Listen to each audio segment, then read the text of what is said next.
يا حبيشة አይበደልም በጣም ነው የሚበደለው እና አሁን ከመጣሁኝ እኔ አረብ ሀገር 10 ወር ነው እንጃ ለምን በልጅነት የአረብ ሀገር አልተሰደድኩም እስከምል ድረስ ማለት ነው ምንም ባያደርጉሽ ልክ ቅድም እያነሳችሁ ነበር ሶፋቸው ላይ እንድትቀመጪ አይጸየፉሽም መኪናቸው ላይ እንደፈለግሽ ተቀመጭልሽ አይጸየፉሽም እኔ ግን አዲስ አበባ ያለው ወደ ሳሎን ጠጋብዬ ወደ ዋናው ቦታ አልቀመጥ ነበር በር ስር ነበር ተቀመጠው ለሀበሻ ጽዩፍ ሰው የለም والله እንደ ሀበሻ ጽዩፍ ሰው የለም ላይላ ማለት ነው እኔ ብቻ ከገጠር ልጆች እናት አባት ባይልኩ ነው እቺ ስንት ነው 1000 ምናምን የስንት ያ10 ምናምን አመት ደሞዜ ማለት ልጅነቴን ሙሉ የጨረሰችውን 1500 ብር ነበር የሰጠችኝ እና እሱ አላለኝም ደስ ነው ያላችሁ እና በቃ እንደ ሸንኮራ መጥጥ አደረጉኝ በመጨረሻ ሲበዛብኝ በቃ እንደዚህ ማቃቸው ልጆች ነበሩ ወጣሁኝና እነሱ ጋር መኖር ጀመርኩ ልክ እነሱ ጋር ሲሄድ የሰጠችኝ ቢጫ ፌስታል አለ ደህና ልብስ ራሱ አልነበረኝ በሰልባጅ ነበረ መንገድ ላይ የምትለቅምልኝ ማለት ነው እና የሰጠኝ አዲስ አበባ ላይ ሰው ቤት ሰርቻለሁ አረብ ሀገርም ሰርቻለሁ ስለዚህ የሁለቱንም መናገር ይችላል ግን የሁለቱንም አመሳጥረሽ ስታወሪው አንቺ 5 አመት የሰራሽበት ቤት ራሱ ያለ ምንም ሪዝን የተደረገው እንድታወሪ ይፈልጋለሁ ገባሽ መልካምም ሆነው የመጨረሻው ራሱ በምን ያክል ሂደቶች እንዳለፈን ስለምታውቂ እሱንም ቀጥ ይሄጅበት ከመጀመሪያው ጀምረሽ እስካሁን ባለው አመሰግናለሁ ተከክል ያው መስዬ ትንሽ የኢትዮጵያው ላይ እንትን ስላለችው ነው ይመስለኛል አንድ ለሶስት ሰራተኛ ሳይኖራት አይቀሩ ትራፊ አይሰጡም ላልሹ የሚሰጧል በልቻለሁ ትራፊ ይሰጣል ሁሉም ማዳሞች ማለት አይደለም ግን እንደ ፐርሰንት አስቀምጡ ካላችሁ የአረብ ሀገሮች ማዳም ይሻላሉ ግን ይሻላሉ ስል አረብ ሀገር የጨዋናቸው አይናገሩም አይመቱንም አይገርፉንም ወይም ደሞዝ አይሰጡንም ይያልን አይደለም አሉ አረብ ሀገርም አሉ ግን የኢትዮጵያዎቹ ይብሳሉ እንዴ ማረፊያ እንኳን የለንም እዚህ አረብ ሀገር እኮ መኝታ ክፍል ባይኖርሽ እንኳን ደህና ፍራሽ ይሰጥሻል አረሽም ትቤታቸው ራሱ ብትተኝ ጥሩ እንቅልፍ ትተኛለሽ ስለዚህ ትራፊ ይሰጡ ለተባለው ትራፊ ይሰጣል አረቦች ጋር በጣም መልካም አለ እኔ 3 አመት የሰራሁባቸው በጣም መልካም የሆኑ አረቦች እናት ሆነች ወርቅ ሳይቀር ስልክ ሳይቀር የሰጠችኝ ስጦታ ማዳም መጨረሻ ላይ ግን አወጣጣ አይደለም መሃኔም ታቃለኝ መሃኔም ቲክቶክ ላይ ነው ማቃ እብድብድ የሚያክል ሻንጣ 5 ሻንጣ የተቀበለችኝ መሃኔም ናት በቲክቶክ የምታቀኝ ጥሩ ነበሩ መሃል ላይ ይቀየራሉ አረቦች ጥሩ ናቸው ይያልን አይደለም አረቦች ጋር መጥፋሉ ኢትዮጵያ ላይ መጥፏል ግን የኢትዮጵያ ይብሳል እንዴ እኔ ለበዓል እነሱ ስጋ ሲበሉ እኔ ሽሮ ቅቤ ጨምርበት እኔ ሽሮ ላይ ቅቤ አልወድም ግን የለወጠችን ሊመስሏል ሽሮ ላይ ቅቤ ጨምራን የሰጠችኝ እነሱ ስጋ እየበሉ ይሄ የት ነው ኢትዮጵያ አረብ ሀገር ሰሃን ይለያል ብርጭቆ ይለያል ግን እነሱ አሳ ሲበሉ አንቺ አሳ እየበላሽ እነሱ ስጋ ሲበሉ አንቺ ስጋ እየበላሽ ነው ነጭ ሩዝ ተቀቅሎ ባዶውን ቢ ወይም ደግሞ የምንድነው አደስ ምስር በሚባለው ቢያይሉሽም ቢያንስ በምግብ አይጎዱሽም አንዳንድ የሚጎዱ ሊኖሩ ይችላል ግን አብዛኛው ማለት ይቻላል በምግብ አይቀጡሽም ጽዳታችን በጣም እንጠብቃለን እንደውም ከነሱ ይልቅ መጀመሪያ ራሳችን እንድናጸዳ ነው እኛ ራሳችን ካጸዳን በኋላ ነው ቤታቸውን የምናጸዳላቸው ስለዚህ በብዛት 75% ማለት ይቻላል የኢትዮጵያ ማዳቦች ክፉ ናቸው 25%ቶች አሉ መልካም 1-2-3 ብዬ ሰርቻለሁ አዲስ አበባ ላይ ሰርቻለሁ መጨረሻ ለ6 አመት የሰራሁበት ቤት ግን በጣም ምርጥና ጥሩ ቤት ነበር ከዛ በፊት ያለፍኩበት ግን ትራፊ አይሰጡም ላልሹ ትራፊ በልቻለሁ የነሱ ሲመለስ ጠብቄ ነው የነሱን መበላይ ነበረው ስለዚህ አለ ሶፋ ላይ ታሪያ ሊያስቀምጡሽ ነው እሱ የለም አያስቀምጡሽም የለም እንጂ ሲጀመር አረብ ሀገር ላይ ተቀመጫለሽ ወካሽ እኔ አሁን መጨረሻ የሰራሁበት ሴትዮ ሰውየው ሲኖር አብሬያቸው አልቀመጥ ሰው ያው በባላቸው ስለሚቀሙ አረቦች በባላቸው ይቀናሉ ግን እኔ እና እሷ ብቻ ባለን ሰዓት አብሬ ቁጭ ብዬ በላለሁ አብረን ሆነ ስትበላ ምንም ስትል ታስቀምጠኛለች ችግር የለባቸው አረብ ሀገር ሶፋ ላይ ተቀመጫ አይሉሽም የኛዎቹ ግን በጣም ነው የሚያንቋሽሹሽ የተሻለ ነገር ከለላቸው ቅድም መስየም ብላለሽ ቤት የላቸውም ትርፍ ነገር የላቸው ከለላቸው ያለ መቅጠር ነው ቢያንስ ደና መኝታ የለንም የሆነ ነገር ውስጥ ነው እንትን የሚሉ እንዴ ይሄ ያሮጌ ልብሳችን ሁሉ እንኳን ጥፈን ምንተኛበት እኮ አለ ስለዚህ ቅድም ማህዬ ብለዋለች አንድ ሰው ሰራተኛ መቅጠር ያለበት ቢያንስ አቅሙ ሲችል እኔ ደከከናም ከካም ቅንቅናም ሆኜ ለምንድን ነው ሰራተኛ መቀጠር? ራሴ ችሬ ይያልሰራ ቅድም እህቴ እንዳለችው የፈረንጅ ምግብ ትችላላችሁ።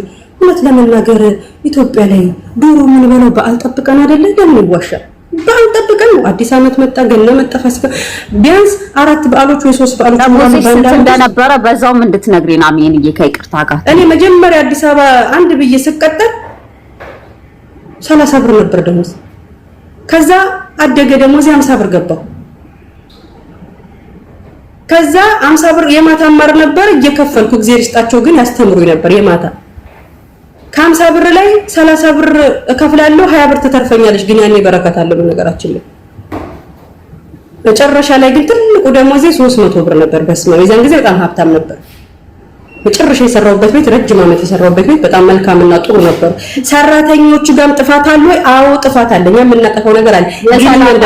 የ30 ብሩ በስንት ዓመተ ምህረት ነበር የኔ ፍቅር? ዓመተ ምህረቷ 30 ብር 2 ላይ እሺ 2002 ላይ በ30 ብር ኢትዮጵያ ላይ አሜንዬ እንደንዝርት የተሽከረከረችባት ጊዜ ነበር። ማይኩን ሰጥቼሻለሁ ይቆጥ። ስለዚህ በብዛት እኛ አንደኛ አሁን እንደውም ነገሮች ይሄ ስልክ መጣ፣ ይሄ ታች ስልክ መጣ፣ ምን መጣ፣ አሁን ቢያንስ ሰው እየሰለጠነ ነው። ገብቷቸዋል። ያን ስንነገረው እንፈራለን እኮ ከተነገረ ደግሞ ከአረቦች ማዳሞች ጋር የአረቦች ማዳሞች እኮ ቢያንስ እኮ ስንመጣ እኮ ምን መስራት እንዳለብን ምን መስራት እንደሌለብን ያስተምሩናል። እነሱ እኮ እኛ ስንመጣ እንኳን የፈረንጅ ምግብ ትተው እንኳን የአበሻ ምግብ ይሄ ነው ብሎ እንኳን እንትን አይሉንም፣ አያስተምሩንም። ስለዚህ ከአረቦች ማዳምን ብዙ መጥፎች አሉ፣ ግን ደግሞ መልካሞቹ ይበዛል። እውነት ለመናገር በምግብ አይቀጧችሁም፣ ራሳችሁ ትጠብቃላችሁ። ፈዱዬ ቀጥይ እና ፍርፋሪ ትራፊ በልቻለሁ። ፍርፋሪ መብላትሽ እኮ ያው እንደ ክፉ ነገር አየሽው እንዲያመኝ ማለት ቅራለሽ። ክፉዎቹ ሳይሆን እንትና መስዬ ኢትዮጵያ ላይ ትራፊ የሚሰጥ የለም ብላ ቀደም ስለተከራከረች ነው እንጂ ምንም ቅር ያለኝ ነገር የለም። ፍርፋሪ ያከብራል ይባላል እኛ ጋር ዳቦ መጨረሻ ላይ ፍርፋሪ ያከብራል እያለ እንደውም ትልቆቹ ሊበሉታል። ፍርፋሪ እንትን አይደለም። ሰው በጋምላክ ሴትዮ በጋምላክ ይስተካከልልኝ። እኔ ያልኩት ሊኖር ይችላል፣ ግን እኛ ኢትዮጵያኖች ይሄን ያህል ጭካኔ በምግብ የለም ያልኩት።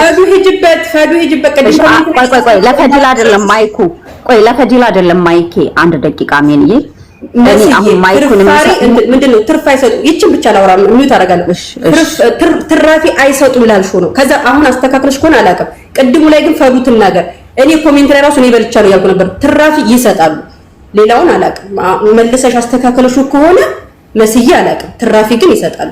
ምንም አላስተካከልኩትም። አላውቅም እንዲህ እንደሚሰጥ አበሻ የበላውን ይሰጣል ከሌለው የለውም ያልኩት። ቆይ ፈዱት ላውርዳት አንዴ።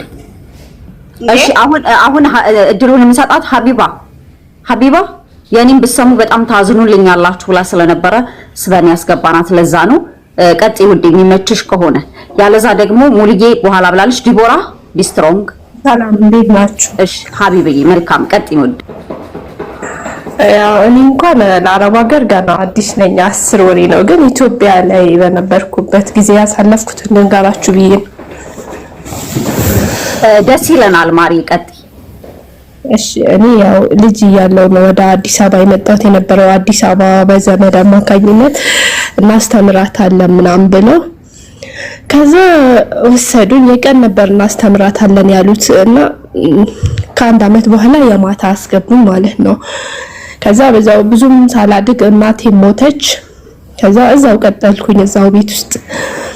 ከዛ የሆነ ጊዜ እየሰራሁ ምናምን በጣም ትንሽ ልጅ ነኝ፣ ቢያንስ 10 አመት ምናምን ነው። በቃ ትልቅ ልብሶችን አጥባለሁ ምናምን ብዙ ነገር ወላሂ በጣም ብዙ ነገር እና ዘመድነቱ ምናምን ታዩና በቃ እንደ ሰራተኛ ራሱ አያዩኝም ነበር።